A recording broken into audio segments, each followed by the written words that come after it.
Endobeso. Kugenda mu mukaaga tifama. Ekintu ky'omuziki. Endobeso. Nkulamusizza nnyo nnyabo. Kale sewo mwami Kadima. Enjogera ne Sharifa. Ye mukwano enze Sharifa mukwano. Oli otya? Gendi bwentyo ogamba otya mwami Kadima. Mwe tuli mpola mwebala okuwuliriza beat wangambye mugiwuliriza okufa. Bannange tugiwuliriza nnyo mukwano. Yagala nnyo kuba yenzirukira. Amina, kiki oyina kiki? Kakati mwami Kadima mbadde njagala kubuuliramu ku nsonga zange naye nkwegayiridde. Saagala ate bamanye nti nze nakugambye. Sharifa ate kati bwe batamanya nti oyise ku redio era bayi okay kale nnyonnyolamu kakati ekiri omukwano nina ssezaala wange bamuyita Kabanda abeera Mubende naye bannange mwami Kadima nkubuulire omusajja tumazeeko emirembe kiki buli mwezi akyala mwami Kadima omanyi kitegeeza ssezaala okukyala muli mu 2 rooms muli mu 2 rooms wetaayiza mulina abaana tulina abaana basatu kyokka tulina kinaabiro munju n'ova mu kinaabiro weesibye ettawulo tolina weetaayiza bannaye nze omusajja mmazeeko emirembe kiki ajja mulwadde ng'akimye bujjanjabi Kampala oba bannange oli ne waba si mulwadde tetumanyi nanya transport tuba tulabirawo ng'atuuse asookera kutoolera ebisalaamu ogamba tufudde ayingidde oli omusajja yeetala alinga namutala omusale omugire musiraamu baawo bwe mutuula naye ne mubyogerako yagamba ati lwaki tamugambako sobola mwami Kadima nkugambye nti mbasaagala bategeere oli ku taata we talina kyayogera ddala temusobola kubeera mu 2 rooms tazaala ne yeetala bw'atyo ate bw'ajja n'agenda ne mubapangisa abalala omusanga ali mu matatu mu ludo ayina emyaka emeka oyo akuba ludo ne matatu oli omusajja teyeewa kitiibwa okwo ku mizigo kwakuba ludo ne matatu omusanga n'obuwala obutaakuba matatu kwegamba bambi teyeewadde ekitiibwa nga ye naffe atumazeeko emirimu ali myaka ng'emeka bannange omusajja ali myaka 65 aba akuze ate teyeewa kitiibwa wabula lwe yajja ngenda kuwulira enduulu tugenda okulingizaayo omuwala ga muzeeyi abadde amukwatirira omuwala adda amukwatirira bannaye oli omusajja kati nga lwaki amukwatirira teyeewa nti kitiibwa be bana bakadde abateekuza kati oyagala tukole tutya bannaye oba mumuŋŋambireko bannaye alekerawo okwewujja eno ffe tuli wafunda abeereko ewaka ffe nga ffe tumugambye mugambe wakiri nti oba neiba ye yabagambye basagala bategeere nti nze kuba munnaye bimanyi ebyobufumbo mbimanyi omusajja ayinza okwekyangira awo emirembe gikuweddeko gimpeddeko teweetaaya lumuzi 2 naawe ozitegeera kati emubenda awo kyakimugaana okubeera mu kyalo teri bantu gyebali naye alayika alina kajjanja bujjanja kwagala tuswaza ndaba wano ennamba eriko Kabanda yeyiye ate bbaawo bamuyitaani mwami wange ye Hasani kale katumukubireko tugezeeko ffe ekyaffe bambi nnyamba mwami Kadima bannange twogereko naye tulabe kati mukozesa ekinaabiro kyekimu naye era kyekimu kuba tetulina kinaabiro munda mukwano katugezeeko kuba emirembe bambi bwenkuwulira ngaoyogera olaba nga gikuweddeko bannange sirina mirembe omanyi okubanga mutuddekawo n'omwagalwawo mulaba ku TV ava eri akyusa nga mulina ebbaawo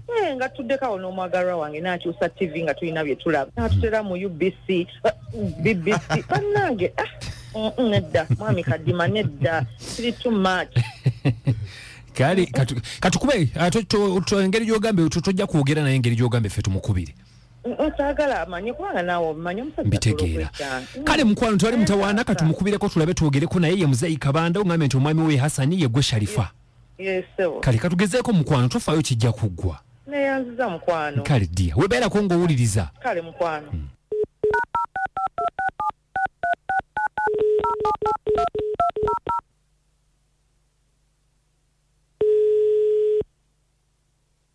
Alaikum. Wa alaikum salam wa rahmatullahi wa barakatuh. Jebaleko. Kale muganda wa. Njogera ne muzeeyi Kabanda. Esebo. obulamu buli butya kakati muzeeyi bantumye Hasani omumanyi Hasani mumanyi mutabani wange Hasani mutabani wo aha ayina obuzibu wanji ayina obuzibu atalina buzibu naye ffe twagala okwogerako naawe wakoma ddi omulabako Hasani Hasani nga nenkya maze okupakinga enkya nkeera Bukezi kugendayo okola ki enkya maze okupakinga nkeera Bukezi okugendayo ojja Kampala kakati kyekisinza otukubye essimu ekyo kakati twagala kwogerako naawe muzeeyi ku nsonga y'okukyala ewa Hasani Hasani ono nga bw'omanyi ennyumba ya ruumu 2 bisenge 2 ate ayina abaana ayina n'omukyala kakati nga twagala kwogerako naawe tolaba nti si kirungi okukyalakyala ewa Hasani buli kaseera sebo kyekikubiza simu okumbuuza ebyo wanji kyekikubiza simu okumbuuza nedda sikubye kubuuza wabula njagala kwogerako naawe olekeraawo okukyalakyala takimanyi nti olukula luyonka abaana baalwo olukula luyonka abaana baalwo naye wawe luyonkedde katukusaba ekintu kimu munnange obeere nga weddako tekinyuma kukyalakyala mu baana bwe kityo sebo no sagala kummanyiira tommanyiira sikumanyiira nja kukyalayo nenkyankyalayo naluli paka mwezi mulamba naye wali okimanyi nti basula mu nnyumba ya bisenge 2 tommanyiira nkusabye busabi obeereko eyo ate mbereko eyo nga nabo nabakuliza mizigo 2 nembakuza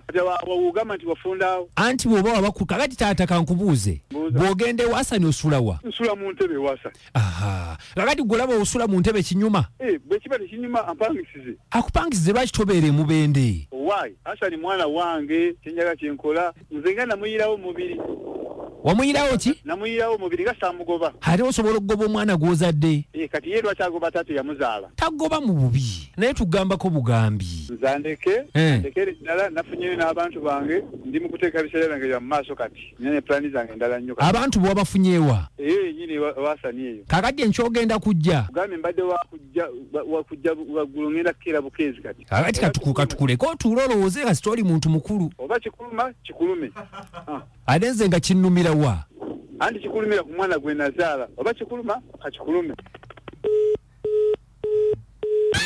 Sansa mujigenze gitya ne Kadima namayanja ne ankukabogosa ku 96.3 Beat Fama ekintabuli ky'omuziki muzeeyi alabika wa mafandali naye amafandali ago kale gajja kuggwa oba kikuluma ssebo kikulu nga kinnumira wa wanji Assalamu alaikum wa rahmatullahi wa barakatuh. Wa alaikum salam wa rahmatullahi wa barakatuh. Haji mkwano uliutya munanga ajikasule alhamdulillah mwendi munange mukabowa muno bali bati abekabowa nkubulirwa entambulako wenti nesanga batumbudde beat kinzizaamu amaanyi hakkiyo eyakusiima hajati namponye alhamdulillah ndi wano kumpi nga busungu bw'ovaako omumpe ngenda mukuwa ssebo mukama wange kiwedde kakati nja kusaba mutabani waffe oyo kaza tata w'omwana amini mutabani w'omuli wa taata ayogerere taata yenga ye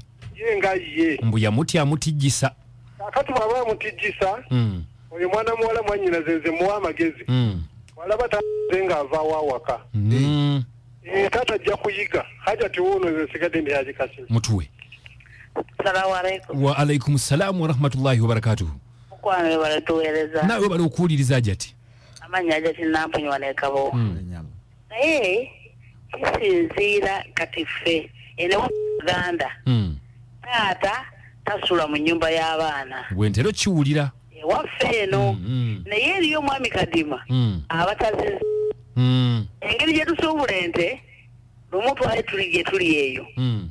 Taata bwe yagenda ow'omwana namukagenda ofuyire ente ye nayingira owa muka mwana kyenkugamba twakirabako n'amaaso gaffe ne tumubuuza owaayi mukasizira ka muka mwana akolamu ekinagati ensa zange gye zaalaganye n'okutuukayo kati tomanya nti n'oyo taata ayinza okuba nga lulayini nga muka mwana ono takimanyi naye nga taata kyekimuwuuba nga yaveeyo eyo buzibu Kadima obuliwo nti tujja kuwusala omusango naye ng'eggwanga lyeryo kwegamba nga bo tebakiinaako buzibu tebakiinaako buzibu ne mu kiwato ky'omuka mwana akwata nze njagala gamba abaana baffe bw'oba mukyala muganda ogwa naye bw'ona oyagala okugendayo emisango totulopera Hajati olinga wagidde taata nkugambye bwenti twalina katika nkubuli ekyo twalina omwana waffe omuwala yali abafumbiddwamu yajja nafumu namugati kino kirina okuba bwekiti omwana yasibirawo namugati ewaffe si bwe tukola nze nnobye oba tebasobola onoba bunobi naye abo ze njagala okukutegeeza balina emize gyabwe namunswalya ku nswaze nze sigadde ndejati namponyeka bo Hajati annyonnyodde bulungi nnyo kintu tukitegedde tukifunye gwenga gwe taata okufuuyira ente yali alidde bijanjalo kubagoza tulekemu nawe tulekemu yali agira ngaki